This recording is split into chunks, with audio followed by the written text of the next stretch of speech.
నమస్తే భద్రకాళి శరణమ్మ. మనం ప్రస్తుతం వరంగల్లోని భద్రకాళి దేవస్థానంలో ఉన్నాం. వరంగల్లో ఇంద్రకీలాద్రిగా చెప్పుకోబడేటువంటి శ్రీ భద్రకాళి అమ్మవారి దేవస్థానంలో అయితే మనం ప్రస్తుతం ఉన్నాం. మనం వెనకాల చూస్తున్నాం, భక్తుల రద్దీ అయితే చూస్తున్నాం.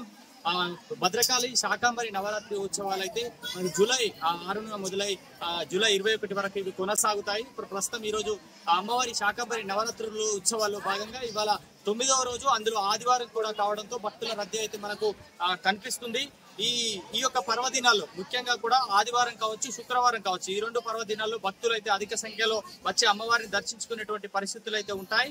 అయితే వివిధ జిల్లాల నుంచి కాకుండా వివిధ రాష్ట్రాల నుంచి కూడా అమ్మవారిని దర్శించుకునేందుకు భక్తులు అయితే వచ్చేటువంటి సిచ్యువేషన్స్ అయితే మనం చూస్తున్నాం. అయితే ప్రస్తుతం ఎండోమెంట్ సిబ్బంది కావచ్చు, ఇటు దేవాదాయ శాఖ కావచ్చు, భక్తులకు ఎటువంటి ఇబ్బందులు ఎదురు కాకుండా ఇటు క్యూ లైన్లను కావచ్చు పకడ్బందీగా ఏర్పాటు చేశారు. దాదాపుగా కొన్ని ప్రత్యేక క్యూ లైన్లు కూడా ఏర్పాటు చేశారు.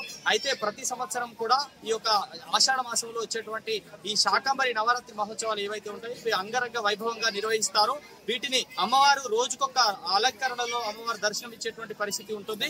ఆ చివరి వరకు అమ్మవారి యొక్క అలంకరణలో భాగంగా పూర్తిగా శాకాంబరి మాతగా అమ్మవారి దర్శనం ఇచ్చేటువంటి పరిస్థితులు అయితే ఉంటాయి. ఈ యొక్క నవరాత్రి ఉత్సవాల్లో భాగంగా భక్తులైతే రోజు ఆదివారం, శుక్రవారం భక్తుల రద్దీ అయితే ఎక్కువగా ఉంటుంది. అయితే దాదాపుగా మనకు ఈ యొక్క అమ్మవారి దేవస్థానంలో మరీ ముఖ్యంగా ఈ శాకాంబరి మహోత్సవాలు అనేటివి ఇవి ఒక ప్రత్యేకంగా ఉంటాయి. ఆ తర్వాత దసరా నవరాత్రి ఉత్సవాలు కూడా ఉంటాయి. ముఖ్యంగా భద్రకాళి దేవస్థానంలో ఈ యొక్క రెండు నవరాత్రి ఉత్సవాలు అనేది చాలా ఘనంగా నిర్వహించేటువంటి పరిస్థితులు అయితే ఈ యొక్క వరంగల్లో ఉంటాయి. ఇది ప్రస్తుతం వరంగల్ భద్రకాళి దేవస్థానం నుంచి స్పెషల్ రిపోర్ట్. నమస్తే.